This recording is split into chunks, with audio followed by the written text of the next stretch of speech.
वालेकुम बच्चों, कैसे हैं आप? ठीक ठाक हैं? उम्मीद है और दुआ भी है आप बच्चों के लिए कि आप जो है वो खैर खैरियत से होंगे और अपना जो क्वारंटीन टाइम है उसको बड़े इफ़ेक्टिवली और बड़ी बेहतरीन अंदाज में जो है उसको यूटिलाइज़ कर रहे होंगे। और यूटिलिटी ऑब्वियसली लर्निंग से बढ़ के और अच्छी चीज़ कोई नहीं है, बट आई ऑलवेज परसिस्ट।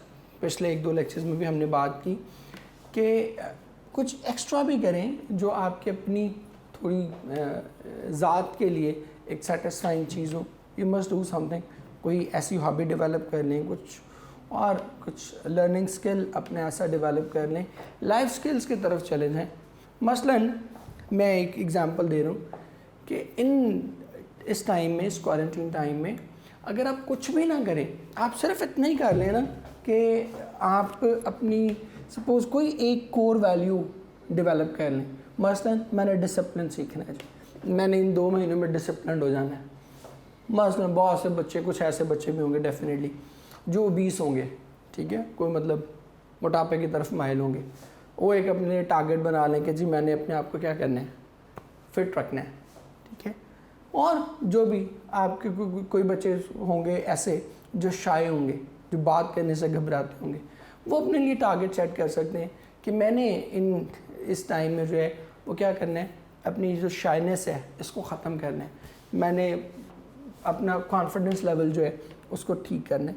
और इस तरह की और बहुत सी चीज़ें जो है वो सीखी जा सकती हैं यूट्यूब्स पे, आपके इंटरनेट पे, सोशल मीडिया पे बेशुमार चीज़ें जो हैं लाइफ स्किल्स के हवाले से जो है वो अवेलेबल हैं। तो आप कोई लाइफ स्किल सीख लें, कोई ज़िंदगी में कुछ तो मतलब इस टाइम में इतनी बेतहाशा फुर्सत है, इस बेतहाशा फुर्सत में कुछ तो आपको क्रिएटिव सीखना चाहिए ना, ठीक है। मतलब और ये चीज़ें वो हैं जिस पे कोई टाइम, मतलब आप अगर आज ये डिसाइड कर लें कि जी मैंने डिसिप्लिन होना है, मैंने अपनी लाइफ में इन 2 महीनों के अंदर डिसिप्लिन लेके आना है, यू कैन डू इट, ठीक है। आप अपने हिसाब से अपनी टाइम जो है वो एडजस्ट कर सकते हो और आप ये कोर वैल्यू सीख जाएंगे। या आप कह लें कि जैसे हमने एग्जांपल दी कि फ़िटनेस अचीव करनी, आप अगर ये फ़िटनेस अचीव कर लेंगे तो it will be of great value, आपके लिए बेपनाह इसका जो है वो एक फ़ायदा हो जाएगा। बेहतरीन चीज़ आपके लिए जो है ये बन जाएगी कि आप अपने लिए जो है अपनी बॉडी की जो फिटनेस है उसको आप टाइम दे रहे हैं। सो इट डिपेंड्स कि आप क्या चीज़ अपने लिए जो है वो मुंतखब करते हैं। लेकिन मेरा आपसे जो कह लें कि डिमांड है, ये रिक्वेस्ट है, वो यही है कि आप किसी हद तक जो है वो इस टाइम को यूटिलाइज़ करें। आज का जो हमारा टॉपिक है वो बड़ी इंटरेस्टिंग टॉपिक है, दैट इज़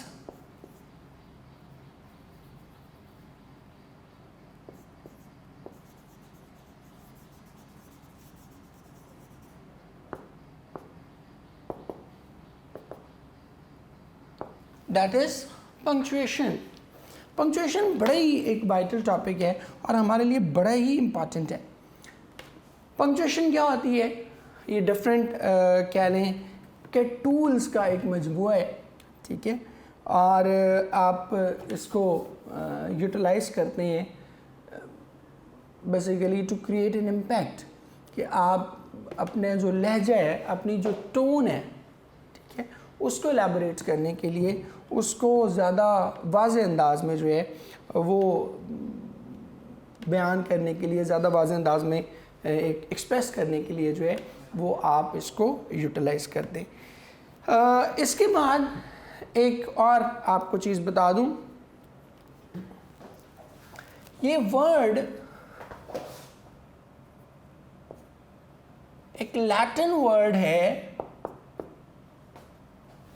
लैटिन, आप इससे पहले जो है वो बेशुमार वर्ड्स आप साइंसेस में जो है वो पढ़ चुके हो, जो कि लैटिन वर्ड से जो है वो अखज़ किए गए, लैटिन वर्ड से जो है वो डराइव किए गए। ये भी एक लैटिन वर्ड था, पंक्टिटम, ठीक है। इससे जो है ये वर्ड जो है वो डराइव किया गया है। और पंक्टिटम का मतलब क्या था? पुटिंग द राइट डॉट्स, कि सही जगह पर जो है वो डॉट्स लगा दें, फुल स्टॉप्स लगा दें, तो उसको हम क्या कहते थे, पंक्चुएशन। वहीं से जो है वो ये पंक्चुएशन निकला है। ज़रूरत इसकी क्यों पेश आती है? ज़रूरत इसकी महज इसलिए पेश आती है कि देखिए हमारा जो मैं इसको लिख भी देता हूँ बल्कि आप बच्चों के लिए, why do we need it to elaborate our meanings and tones. अपने जो हमारे अल्फाज हैं या हमारा जो लहजा है उसको रिप्रेजेंट करने के लिए, उसको एक्सप्रेस करने के लिए या उसको एलाबोरेट करने के लिए, क्लियरली एलाबोरेट करने के लिए हम क्या यूज़ करते हैं, पंक्चुएशन यूज़ करते हैं। अब लहजा, ये टोन, ये इतनी ज़बरदस्त चीज़ है कि आप एक ही बात में मुख्तलिफ लहजे तराश सकते हैं। मसलन आपको मैं एक बड़ी फेमस मूवी की एग्जांपल दे देता हूँ, उससे आपको याद आ जाएगा। एक बॉलीवुड की मूवी थी पीके, उसका एक सीन है, शायद आप लोगों ने वो देखी हो, मेजॉरिटी बच्चों ने तो देखी होगी because it was a hit movie. तो उसका एक सीन है कि आमिर खान और वो जो साफ़ी, वो क्या बनी होती है लड़की अनुष्का, वो उसका इंटरव्यू करने आती है, जो जर्नलिस्ट है वो उसका इंटरव्यू करने आते हैं हीरो का, और वो बातों बातों में वो उससे कहता है, बिकॉज वो एलियन होता है, तो वो उससे कहता है कि तुम्हारे यहाँ भाषा का बड़ा प्रॉब्लम है, लैंग्वेज। कहते कैसे? कहते एक ही लफ्ज़ को जो है वो तुम क्या करते हो, मुख्तलिफ लहजों में बोल देते हो। और फिर वो एग्जांपल्स भी देता है, जैसे इसमें वो आपको याद होगा, वो कहता है अच्छा, अच्छा हैं, अच्छा ये क्या है, टोन। फिर आप कहते अच्छा, this is a different tone. अब जब आप बोल रहे हैं तो आपको पता है कि ये सिंपल अच्छा वाला कौन है, कौन सा अच्छा है, अच्छा ये कौन सा है, अच्छा ये कौन सा है, क्वेश्चन वाला अच्छा, ये आपको अंदाज़ा है, because you are speaking, the other one is listening. आप एक और कॉमन एग्जांपल हम कर लेते हैं, हम कहते हैं, हमारे माँ बाप हमें कहते हैं तू शहज़ादा है, शहज़ादा है तू, ये भी लहजा है।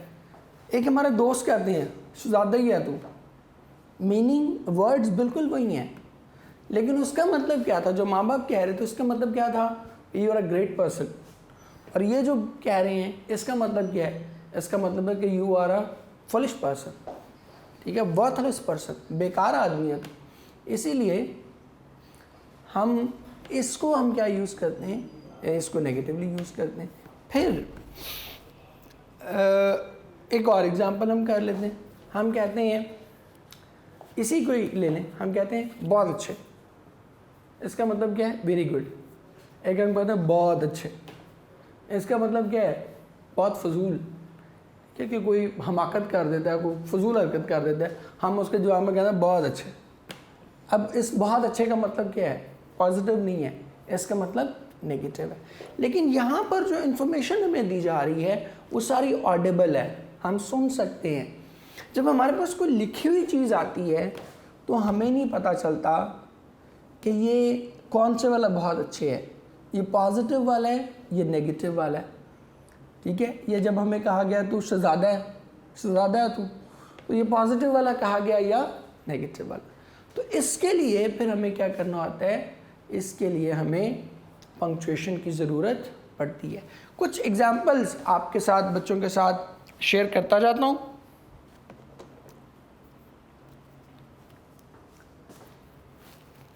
कि Y punctuation is important.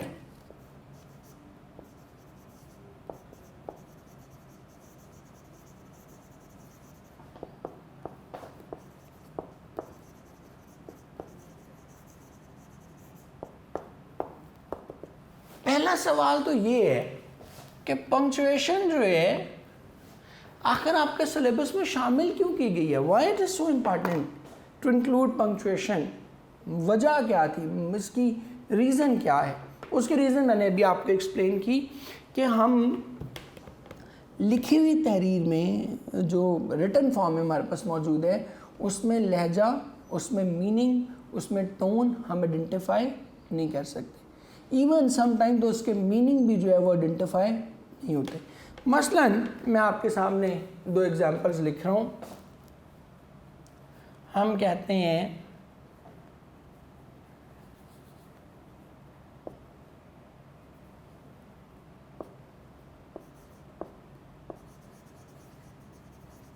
a woman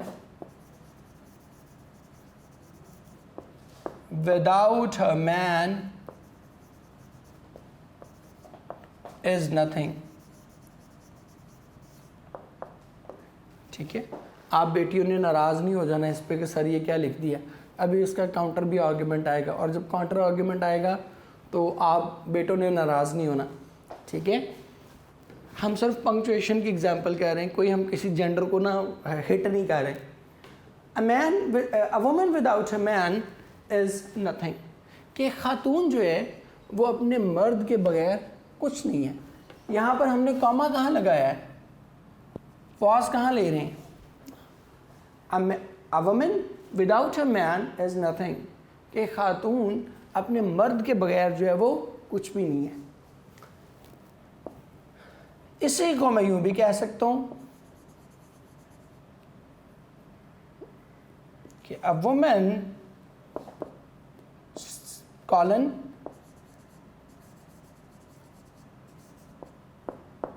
without her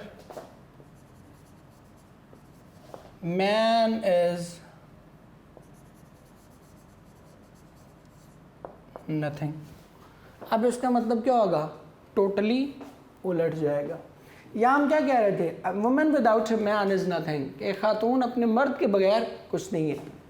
यहाँ हम क्या कह रहे हैं? अ वुमेन विदाउट हर, उसके बगैर, मैन इज़ नथिंग, मर्द कुछ नहीं। तो एक ही सेट ऑफ वर्ड्स को हमने क्या किया? दो मुख्तलिफ मीनिंग्स दे दिए।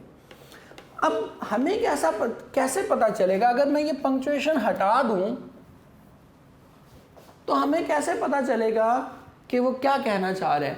वो ये कहना चाह रहा है कि मर्द औरत के बगैर कुछ नहीं है, या वो ये कहना चाह रहा है औरत मर्द के बगैर कुछ नहीं है? दो मुख्तलिफ बातें, दो अपोजिट बातें हो रही हैं। हाउ कैन वी नो कि ये कौन सी बात है? That will only be confirmed through, कि अगर यहाँ कॉमा होगा that will only be confirmed through preposition. ठीक है जी। इसके बाद एक दो और एग्जांपल्स हम कर लेते हैं इसके साथ ही।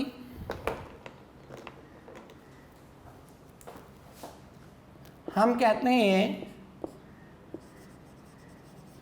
I find inspiration in cooking, comma my family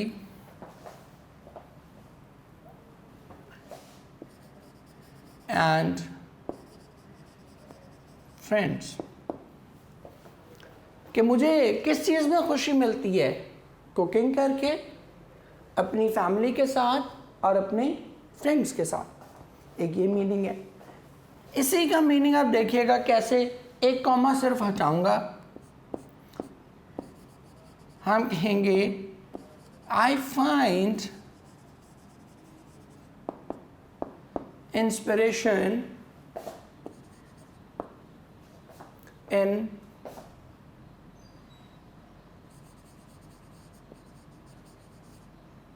cooking my family and friends. इसका मतलब क्या हो जाएगा? इसका मतलब हो जाएगा कि मुझे अपनी फैमिली और अपने दोस्तों को पका के बहुत खुशी होती है, कि मैं इन दोनों की टिक्का बोटी करके अगर पकाऊं तो I will be very happy. इसका मतलब ये हो जाएगा। फिर एक और हम एग्जांपल इसके साथ ही कर लेते हैं।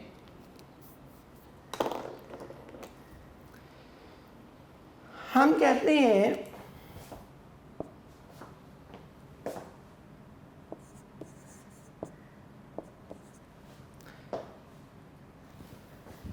बल्कि इंटरेस्टिंग एग्जांपल थोड़ी सी डिफरेंट कर लेते हैं, आप बच्चों को उस तरह से याद भी रहेगी। हम कहते हैं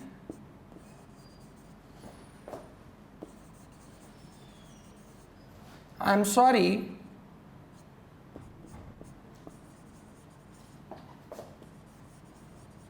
आई लव यू।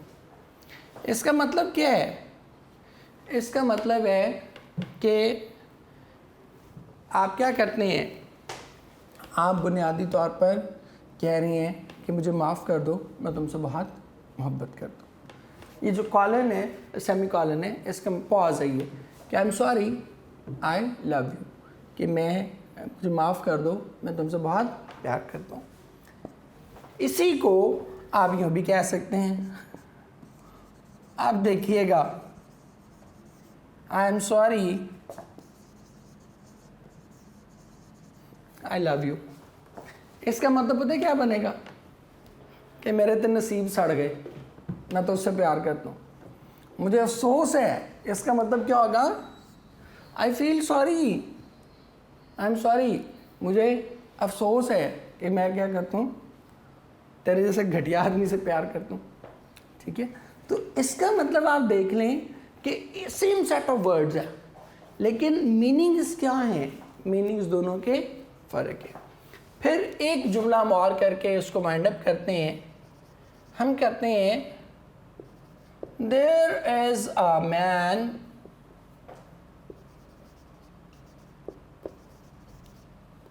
कॉमा लगा के, मैन ईटिंग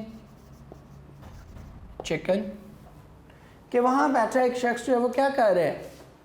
चिकन खा रहा है। और इसी को मैं अगर कह दूं कि there is a man eating chicken, अब ये जो मैन ईटिंग है इसका मतलब क्या होगा? ये एडजेक्टिव बन जाएगा। इसका मतलब होगा आदमखोर, जो इंसानों को खा जाता है। There is a man eating chicken, कि वहाँ पर जो है एक ऐसा मुर्गा है जो कि क्या है? जो आदमखोर है।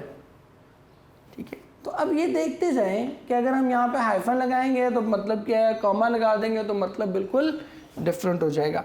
इसके बाद मसलन एक और दिलचस्प एग्जांपल कर लेते हैं सो दैट कि आप लोगों को अच्छी तरह से समझ आ जाए। हम कहते हैं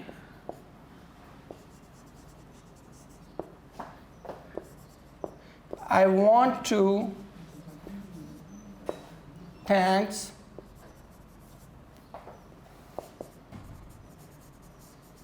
my parents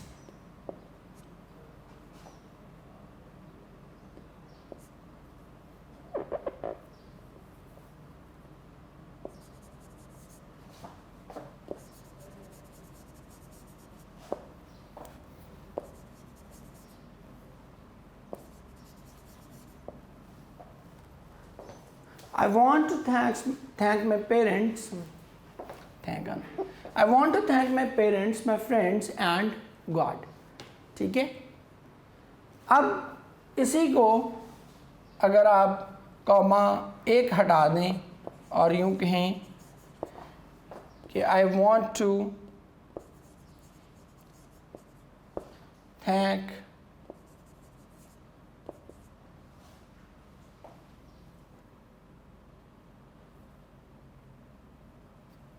my parents,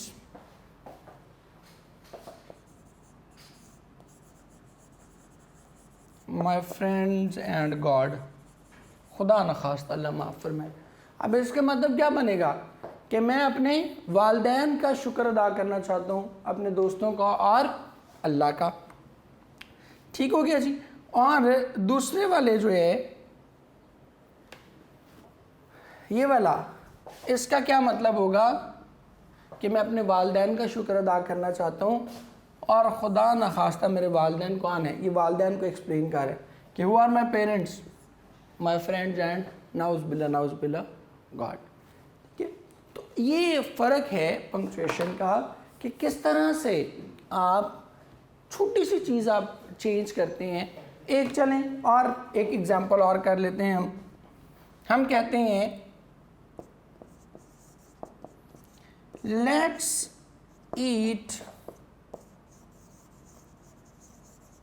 grandma, कि आए दादी अम्मा हम क्या करते हैं, खाना खाते हैं। इसी से मैं कॉमा अगर हटा दूं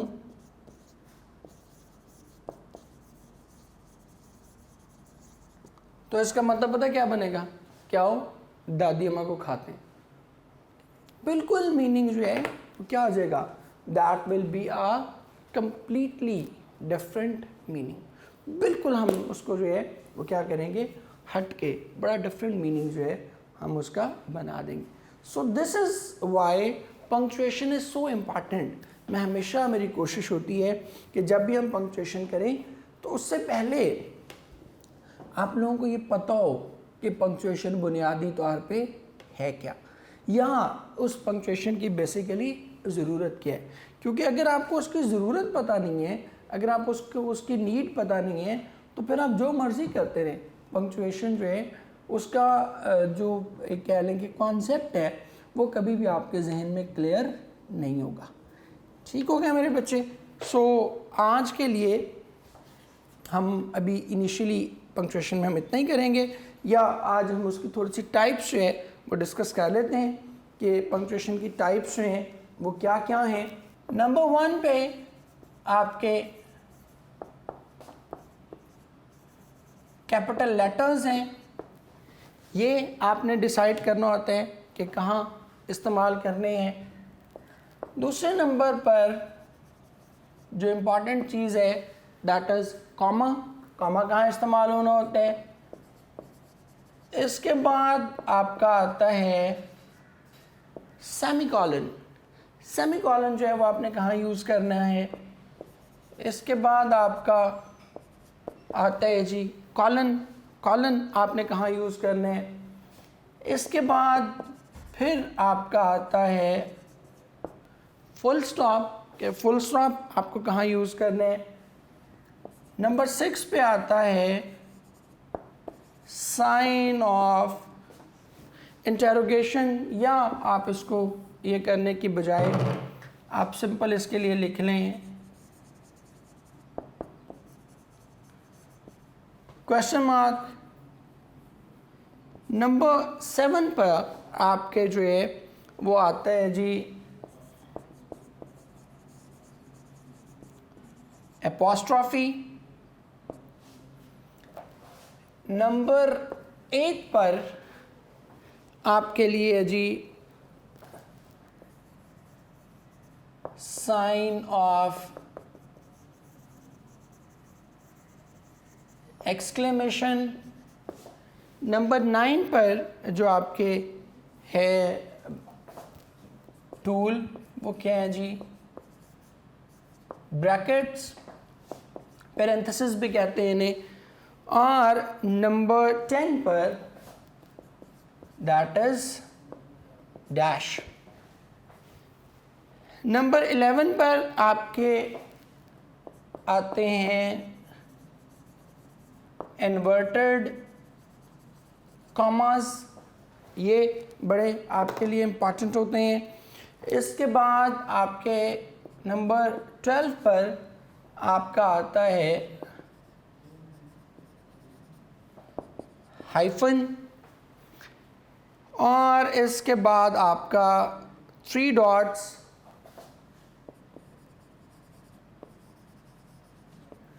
और 14 पे आता है जी डॉटेड लाइन। ये 14 कुल टूल्स हैं जो आपने बुनियादी तौर पर पंक्चुएशन के लिए इस्तेमाल करने होते हैं, और इन 14 ही के डिफरेंट यूजेस हैं। वो इंशाल्लाह हम कल के लेक्चर में जो है अपना स्टार्ट करेंगे कि किस तरह से जो है इन 14 चीज़ों को डिफरेंटली हम यूज़ कर सकते हैं, और किस तरह इनके यूज़ करने से हम अपनी जो राइटिंग है उसको एलाबोरेट कर सकते हैं, और किस तरह से उसको जो है वो ब्यूटीफाई कर सकते हैं। आज के लिए बस ग्रामर के हवाले से इतना ही। बाकी हम है तो वैसे वो भी ग्रामर ही का काम, लेकिन पंक्चुएशन के हवाले से आप यूँ कह लें कि हम आज इतना ही करेंगे। नेक्स्ट हमारा जो कंसर्न है आज का वो है हमारे लिए पेयर ऑफ वर्ड्स। हम इससे पहले जो है 100 तक पेयर ऑफ वर्ड्स हमने कर लिए हुए थे। 100 से ऑनवर्ड जो है वो हमने शुरू करने हैं। इधर ही आपके लिए लिख रहा हूँ। अच्छा जी, 101 पे हमारा था डिसेंट और डाइसेंट। ये डिसेंट जो है ये तो हम ऑलरेडी कर चुके, इसको हम क्या कहते हैं, उतराई। ठीक है, डिसेंडिंग ऑर्डर भी हमने इसी से पढ़ा था। और ये डाइसेंट है बेसिकली इख्तलाफ। ठीक है, डिफरेंस ऑफ ओपिनियन रखना, मुख्तलिफ सोच रखना, इख्तलाफ करना। एग्जाम्पल्स मैं आपको दोनों की दे देता हूँ। The descent of the mountain was completed in less time than the ascent. कि जो उतराई थी वो जल्दी मुकम्मल होगी, कम वक्त में मुकम्मल होगी बनिस्बत चढ़ाई के। असेंट चढ़ाई को कहते हैं। Then descent, a murmur of dissent could be heard from those who did not support the idea। कि वो लोग जो इस नज़रिए के हामी नहीं थे उनकी जानिब से जो है इख्तलाफ की सरगोशियाँ जो है वो सुनी जा सकती थी। नेक्स्ट 102 पे मैं इसको ब्लू से लिख रहा हूँ ताकि ज़रा क्लियर हो जाए। ब्लू से नेक्स्ट वन है जी ड्राफ्ट। ड्राफ्ट कहते हैं तकरीर का मुसव्वदा। मुसव्वदा क्या होता है, वो जो आप एक उसके लिए फ्रेमवर्क पहले एक रफ वर्क बनाते हो किसी भी स्पीच को लिखने के लिए। ठीक है, और फाइनल जो उसकी पीस ऑफ राइटिंग है उस तकरीर का, वो जो पर्ची आप बनाते हैं, ठीक है, उसको, उस पेपर को जो है वो हम क्या कहते हैं, ड्राफ्ट। और ड्रॉट ये जो है ये हम कहते हैं हवा का तेज झोंका। कि तेज़ी से जो हवा का एक झोंका आता है उसको हम क्या कहते हैं, उसको हम कहते हैं ड्रॉट। मुझे ये इससे शेर याद आ गया, आप बच्चों को सुनाता चाहता हूँ। वो कहते हैं कि अंदाज़ हूबहू तेरी आवाज़ पा का था। आवाज़ पा, पाँव की आवाज़, चाप कदमों की। अंदाज़ हूबहू तेरी आवाज़ पा का था, देखा निकल के घर से तो झोंका हवा का था। ठीक है, तो ये वही हवा का झोंका जो है वो यहाँ पर जो है वो डिस्कस हुआ है। इसके बाद पेज नंबर 103 पे पेयर ऑफ वर्ड नंबर 103 पे जाएं तो फर्स्ट वर्ड है जी डाइंग और डाइंग। ये हम पहले भी डाई और डाई में पढ़ चुके हैं, उसी की फॉर्म है। डाइंग क्या होता है,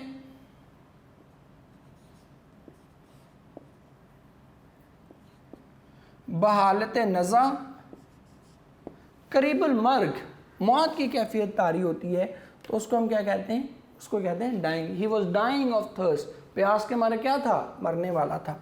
और ये क्या है, इसको हम कहते हैं रंगना, ये कपड़ा वगैरह जो डाई करना।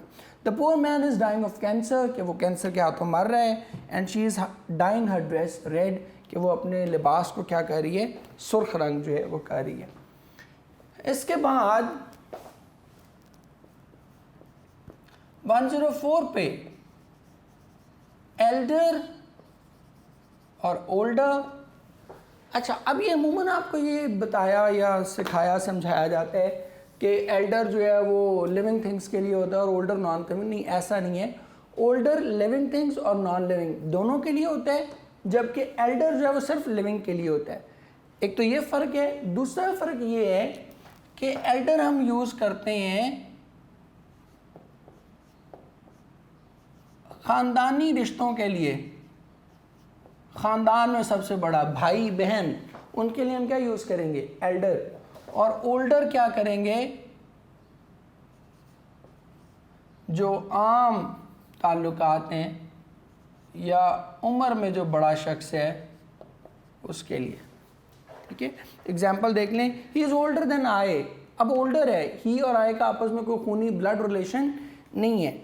और his elder brother brought him up, अब ये ख़ानदानी ताल्लुक है, तो क्या कह रहे हैं, हिज एल्डर ब्रदर।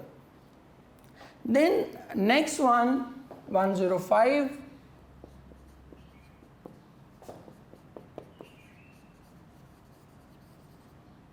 एलिजिबल, ये कहते हैं काबिल होना। ठीक है, अहलियत रखना किसी चीज़ के बारे में, अहल किसी चीज़ का। He is not eligible for this post, कि वो इस पोस्ट के काबिल नहीं है, इस पोस्ट का अहल नहीं है। और दूसरे वाला जो है एलिजिबल, जो पढ़ा ना जा सके, ऐसी राइटिंग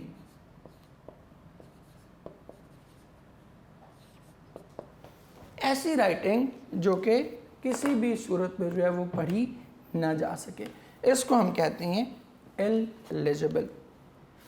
ठीक है बेटे, आज के लिए हम इतना ही कह रहे हैं।